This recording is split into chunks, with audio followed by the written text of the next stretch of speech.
Hello, everyone. Hi, Scott. Hi, Scott. Can we start with Paul McTaggart, please? Hi, Scott. Paul McTaggart, Celtic Fans Hello, TV. Paul. How are you? Not bad. How are you? Yeah, not too bad. Not too bad. Before I ask my question, I just want to say thank you on behalf of everyone at Celtic Fans TV for everything you've given to the club in the last 14 years. Thank you very much. It's been an enjoyable 14 years, that's for sure. My question is about leadership. You've obviously been so successful as the Celtic captain, but what I want to know is, in your opinion, what strengths do you need to be the captain of this club, and who do you see those strengths from in the current squad? I think you've got to be very strong-willed, especially nowadays as well with social media and everything that's out there, because let's be honest, social media is not exactly the nicest place in the world after you get a defeat. So I think that's one of the things that you've got to make sure that you create a good environment in the change room. We're all together, you socialise together, you go for meals, you're touch tight to each other as well as on the field as well as off the field. And I think that's the biggest one. And you've also got to be working around good people, and that comes from recruitment as well. And they bring in good people into the change room, into our environment, and they've all got to not abide by our rules, but make sure they join in, whether it's team meals, whether it's working hard in training. And it's the standard that everybody sets, and it's been set here for such a long time. And I had Stephen McManus as a captain beforehand, and he set that standard. Now then it was up to me to go make sure I continue to set that standard, whether it was in training or about the building as well. And we've got people like James Forrest and Callum McGregor that are ready to do that. They help me so much right now as well. And we've had people like Lustig and even Glenn Loovens when I first started at Celtic being captain. He was a huge help to myself as well. Thank you. Can we have Scott McCrory, please? Hey, Scotty boy, how you doing? I am fantastic, Scott. Yourself? Tip You're top, looking my well, man. Right, so 13 seasons, 22 trophies, 5 managers, countless teammates, couple of red cards in there and all. So after all the highs and lows, was there ever an occasion you were close to leaving? And when would that have been, and where and how close? I've had a couple of occasions. I've obviously had the one going to Australia. I sat down, spoke to the team in Australia, and I just realised it wasn't for me. I sat with Peter, and he was fantastic at the time, and so was Brendan as well. Brendan gave me the opportunity to go and explore a couple of different options and areas as well. I had the chance to go to Newcastle when Neil Lennon was the manager. My contract was running out, and the gaffer spoke to us and spoke very highly of what he wanted me to do, how he wanted me to be about the place, and how he wanted me to continue being captain when he was a manager. So I had a couple of little sniffs, but we obviously had the chance to go to Tottenham Hotspurs as well when Harry Redknapp was there. He spoke about it a couple of times as well. It was my second season in at Celtic, and it was just one of those ones I was just starting to enjoy the club, starting to really get to know what it was expected, what the standards was to hit week in, week out. And Gordon was the manager, and I was learning a lot from himself. So I was really enjoying my football at the time, and didn't see that being a great move for myself at the time. So no, I've had a couple of opportunities, and then there's the Aberdeen one that obviously taking the opportunity to go, but it's a different situation and it's different timing. And though I think looking back at my time, this is the perfect time for me to be moving clubs. I'm going to be 36 in the summer. I've got the opportunity to go and be an assistant coach, to work with a manager that's also a friend as well, and but also play football as well, which I feel like I can play another season or two, and that's what I wanted to do. And the other times when I was maybe going to go to Australia or Newcastle or Tottenham back at the time, I didn't see that as the right move at the right time for myself and the family as well. So I think this ticks all the boxes. Nice one, mate. Thanks. Thanks for the question. Cheers, my man. Hamish, please. Hi Scott, it's Hamish from 67 Hail Hail. Again, I just want to put forward my thanks on behalf of 67 Hail Hail and personally as well. You've given me some amazing memories that I'll never forget. In terms of your time at the club, 14 years you've been at the club, mainly highs, some lows as well. I'm just wondering what lessons and advice you would have for your successor as Celtic captain?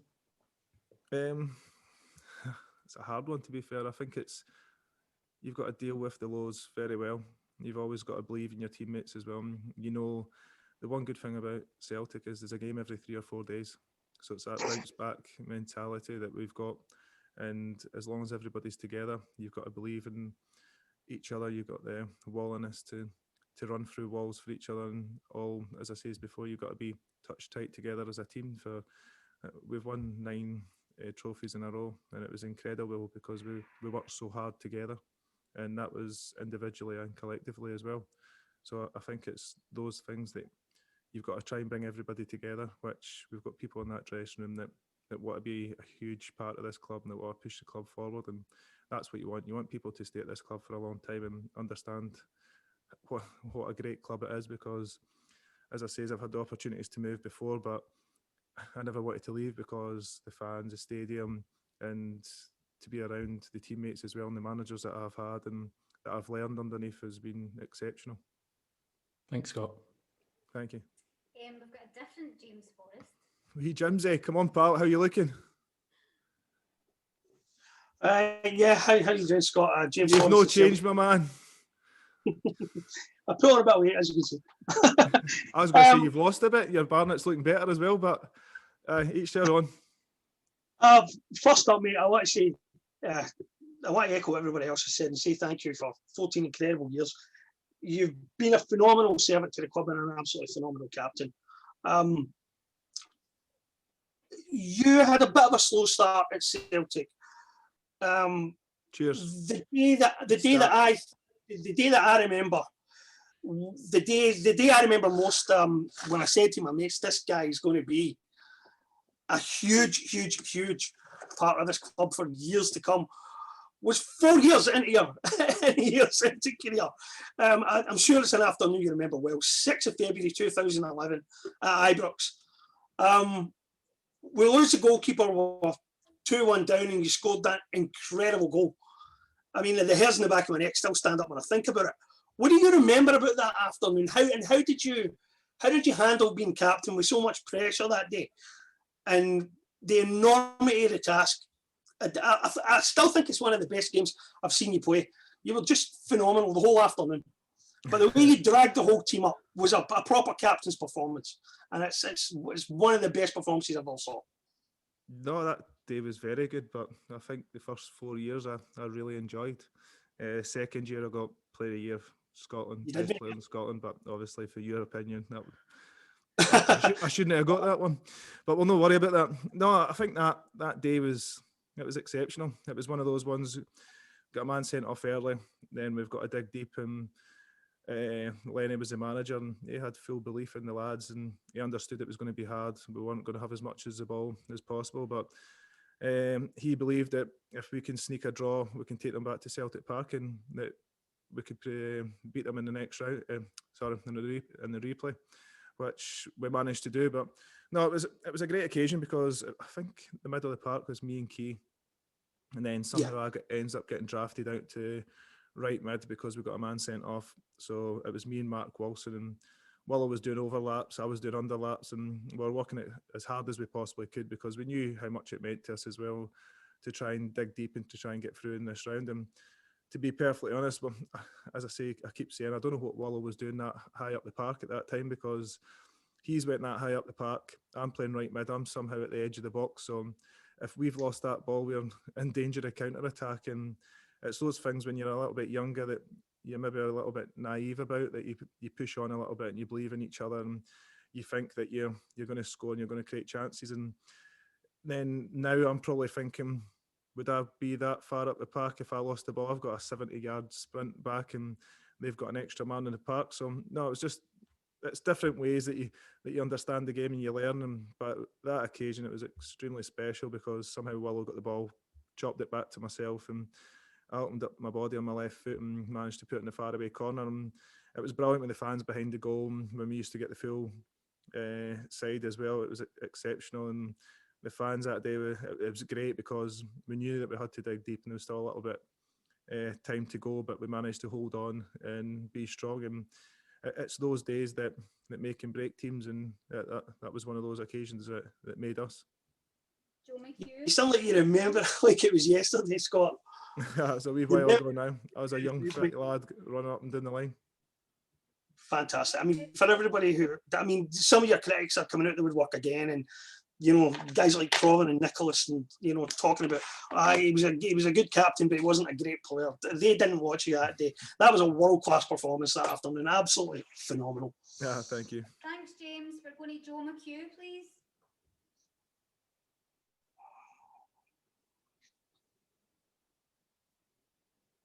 You're muted, Joe. Can't hear you, mate. Oh, you're on mute.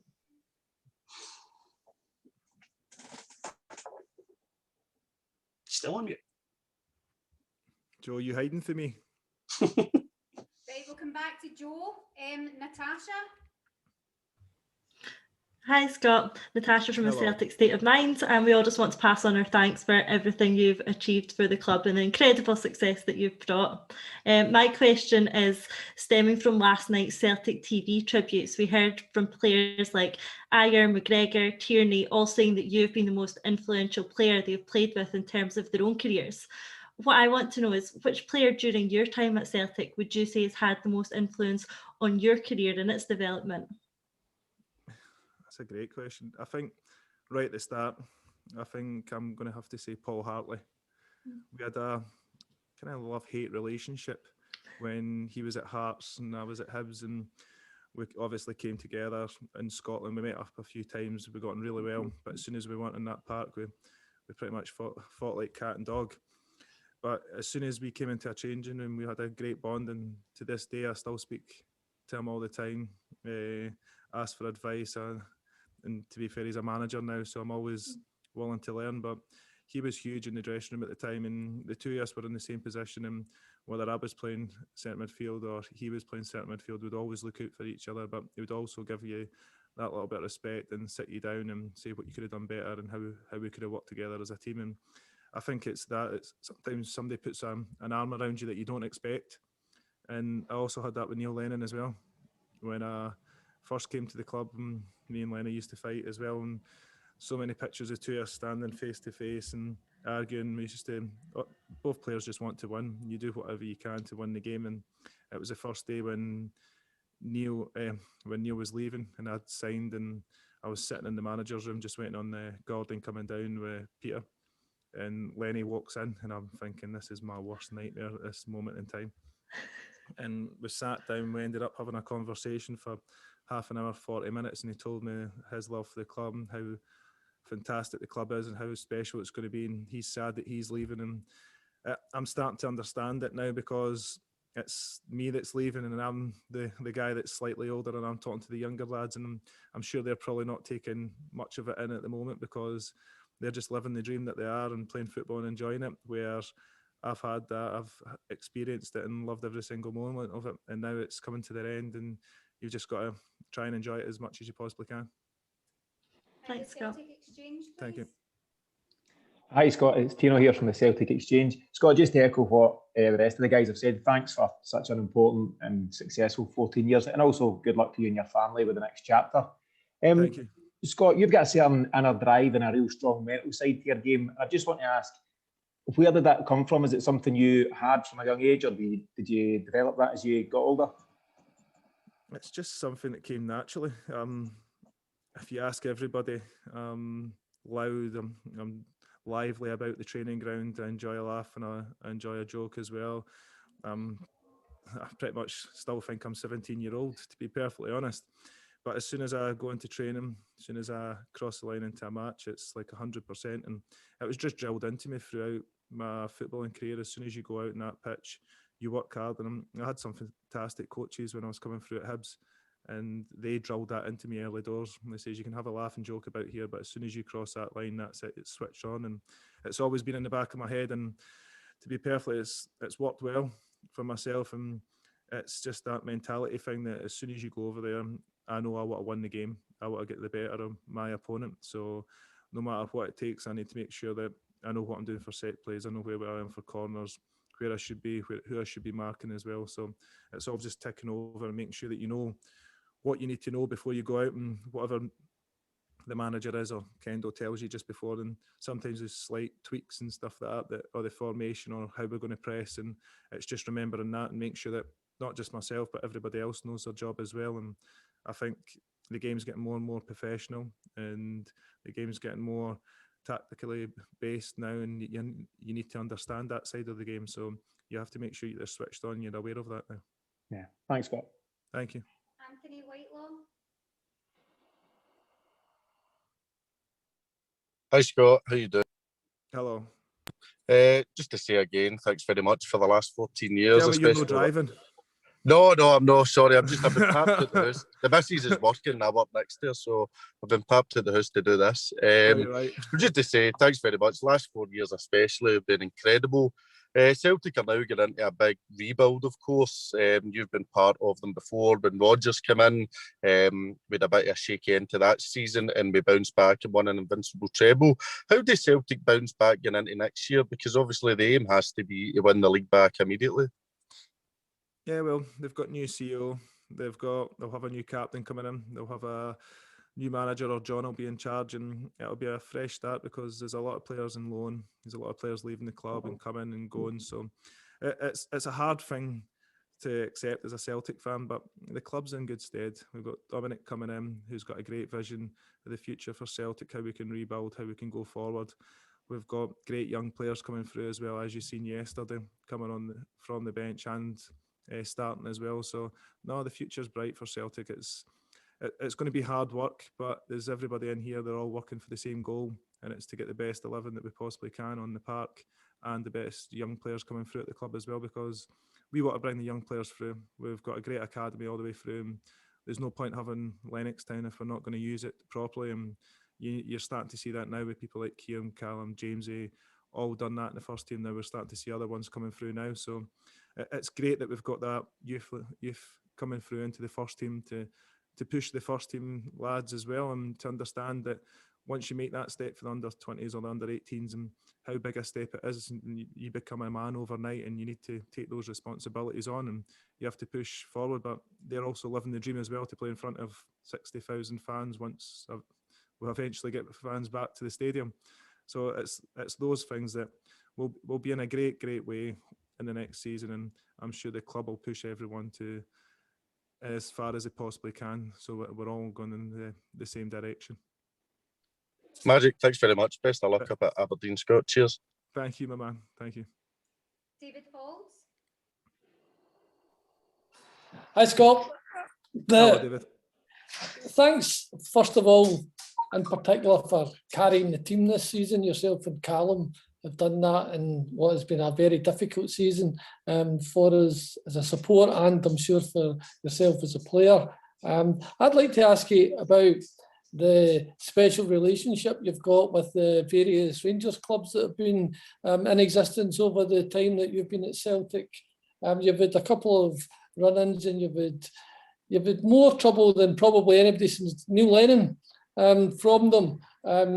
And I just wonder why you get under their skin so much. If you could tell us why. Just win games. Just become a winner. That's what Celtic's all about. This club wants to win games. We want to win championships. We want to win trebles, quadruple trebles. That's part and parcel. And I think there's a lot of people that want to knock you down when you're at the top. And this club's been at the top for so long. And there's a lot of people obviously hurting a lot.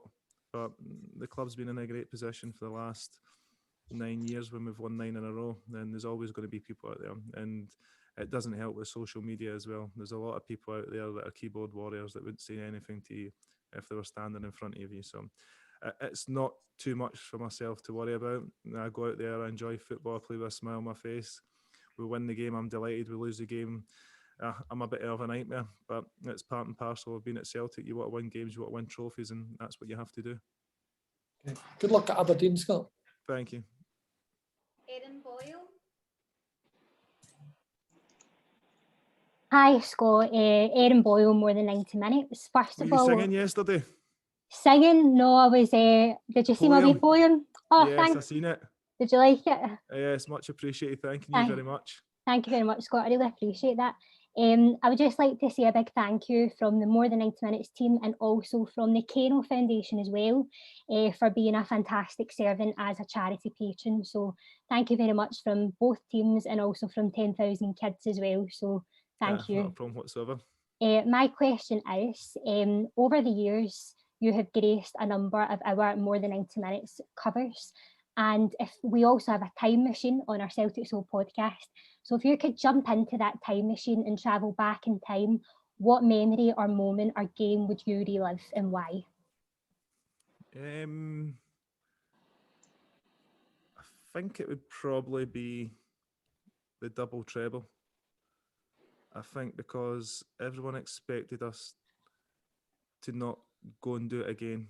And for the bunch of lads and how hard we worked, we done the first treble invincible. We went 69 games undefeated, and then we end up getting beat 4-0 for Hearts.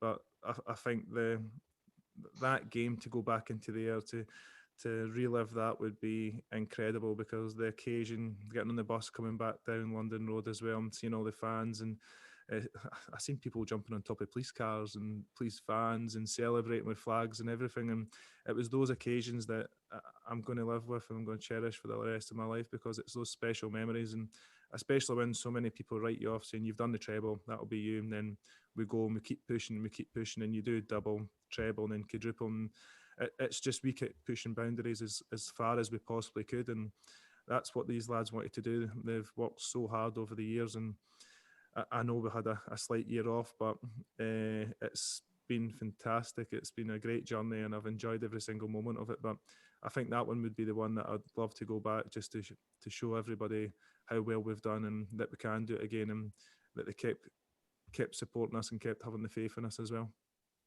Thank you so much, Scott, and also don't be shy to Kano events. We would love to have you back, and yeah, good luck at Aberdeen, but of course as long as it's not against Celtic.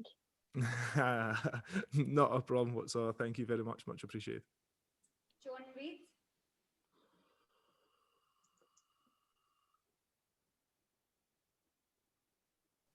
I don't know if he's dropped off, Sharon. I don't see him. I think he was having problems connecting earlier.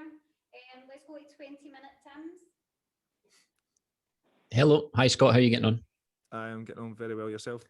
Good, man. Good. Just the same as everyone else. Just want to say thanks very much for all the hard work and all the performances and all the great memories that you've given us. Some of my best memories watching Celtic have been watching you, particularly against Rangers. Some of those games where you've absolutely bossed it has been absolutely brilliant. Some of the best experiences and the best times I think you might have had and the most success came under Brendan Rodgers. And I've heard you say in the past that he helped you change your game and adapt your game in midfield. And I was just wondering, what did Brendan Rodgers say to you when he first came in, and how did he help you change your game? Because I remember at the time, once Ronnie left, there was a lot of talk about you maybe moving on or being finished or maybe only having a season or two left in you. How did Brendan help revitalise you, and how did he help you change your game? It was very, very positive. His first day I met him in his own house. We sat down, we chatted, and he was like, can you be as honest as possible? How long do you think you can play? How fit are you? Can you get fitter? Do you think the team could get fitter? How can we get better? And we sat for a good couple of hours and we chatted through the whole situation. And he was like, no, he says, I see you, everybody sees you as just an automatic runner. You run about the game and everyone thinks you're fit, and that's part and parcel of your game in that setting.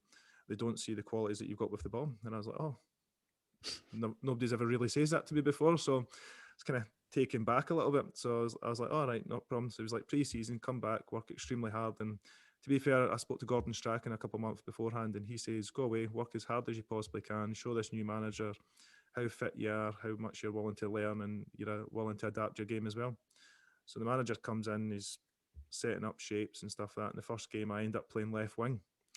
And I'm thinking he's messing with the wrong guy here if he thinks I'm going to be doing step overs and Cruyff turns and whipping balls in. I know he's talking about adapting my game, but I've never been a tricky winger.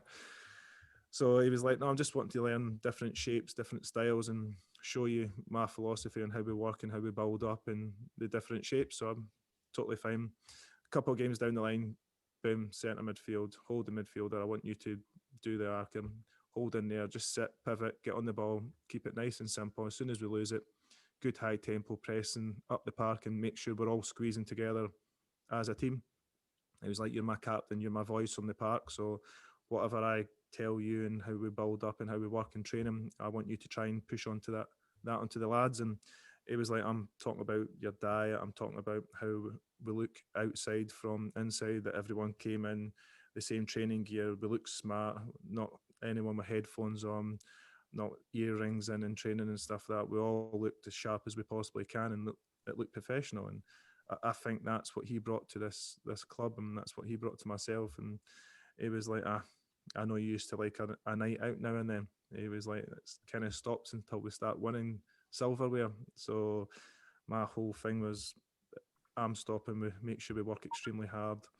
We go in, diet's good, body fat's good, we're as fit as we've ever been, and we're going to get beat for Gibraltar in the first game. So I'm thinking, this has not went as well as it possibly can. So it was like, don't worry about that. One result, we'll build on it and we keep going. And from then, he was so positive in the way we wanted to play. He was like, look, give the opportunity for the goalie to play from the back, and if it's not on, we can dink it into the strikers, but I want you to play as much as possible. The build up, the shape, how hard we worked on in training, what we done in training was just incredible. And it pretty much taken not just my game, but everybody else's game to a different level as well, fitness wise, the understanding of the game as well. And it wasn't just turn up, you just go and play and that's you and hope for the best. It was properly tactically based on how we were going to outplay the team, how we were going to keep possession, we were going to create more chances, and how we got the overloads, whether it was on the left, right, throughout the centre. And it was the build up, and he would show us that based on watching videos, how we work at training, how we're going to play. And then he used to go through the opponent's team individually, show us their strengths, their weaknesses, and how we're going to press, whether it was right foot, left foot. Two centre halves weren't great on the ball, just wanted to ping it long, and it would be just all small details, but it was very, very good. And it was simple things as well that managed to win us the games as well. Just showing a centre half onto his bad foot, and Jamesy coming in from the right wing, pressing him, going back to the goalie, always press the goalie. And it was just that we put teams under so much pressure high up the park that we didn't have to defend that much. They gave us the ball back because they were scared to play, so they ended up playing long. It went back into our goalie, or it went to our centre halves who were strong and physical, that managed to win it for us. So it was just adapting and learning a different probably side of the game from when Ronnie was in, and also to be a lot fitter than what we were as well. Oh, that's brilliant. Thanks very much. And good luck. Good luck at Aberdeen and everything. Thank you very much. Can I go back to see if Joe McHugh is with Hopefully, yes. Yes, Joe, there you go. How you doing, son? Nice picture. I've Can't almost believe you got a recovered. picture of Tom Rodgick and no me on it. I'll need to find one. How many goals did you get in cup finals? Don't worry. I've almost recovered from my neutral days at the Sunday Mirror. You touched on it in the last question. Red Imps, Gibraltar. There's a big build-up at the time, and it was a horrendous letdown. Virtually everything that could possibly go wrong went wrong. How did Brendan react? How did the players react? How did you pick yourselves up from that and end up at Hampden watching Tom Rodgick scoring the winning goal? It wasn't easy after the game. The lads obviously disappointed getting beat going to Gibraltar, but the manager was incredible. The manager was like, it's one leg. He was like, it's your first game underneath me. He was like, don't worry about that. We'll take them back to Celtic Park. We'll go, we'll score goals, we'll create chances, and I've got trust in you. I've seen you in training. I know how you work prepared to playing on an AstroTurf pitch that had holes in it. It was like pretty much playing on a car park, to be perfectly honest. But it was like, we'll go, we'll be fine. So the next game comes, we managed to win at home. And then it's just that build up of the manager sitting, talking to us, sending those positive vibes to us as well, and speaking to us like human beings as well. And even though he was a manager, you could always go and speak to him, and you could go and speak to him about what happened at the weekend. He would talk about football, he'd talk about everything in general, and ask the lads how they were. And I don't want to say he was a mate, but he was as close to a friend as you possibly can be without being a manager. But then there was also that side that he could snap as well, and he was on it. So it was good to have every single thing that he could possibly do to help us, whether it was better food, whether it was better training, better pitches. he would always fight for us to get the best of the best, and that's what Celtic is. We should be getting the best of the best because that's what we want to see. We've got a hybrid pitch because the manager wanted us to play football throughout the whole winter, and it's managed to survive the winter in Scotland. So things like that, those small details that he managed to get to us, and it shows that he was fighting off the field as much as we were fighting on the field for him. Thank you. Thank you. Did we get John Reid back, or is he still not here? Still not here, Shiz. Okay, we're going to have to leave it there. Scott, have you got anything that you want to say before we go? I'd just like to thank you all very much for your support over the years. And I know this season was hard, but you've got to remember the good times. We've had 9 fantastic seasons. We've had quadruple trebles. And there's not a lot of teams that are going to do that in their history. And I think you've got to make sure that you stick by these lads that are coming through, and you've given them the opportunity, and you support them through thick and thin like you have done with myself and the lads that have been here before. And that's what Celtic do. We stick by each other and we come back. We always win trophies, and they always will do. And at the end of the day, I'm going to be extremely sad that I'm leaving, but I'm also going to be very emotional when I come back as well to see the fans at Celtic Park. And I know it's going to be an Aberdeen strip, and it's going to be something different, but no, it's going to be a special occasion coming back into Celtic Park and seeing you all again. And here's hoping I get to 90 minutes as well, and I can wave to you and say bye at the end of the day, because it's been sad that I couldn't say bye to you all.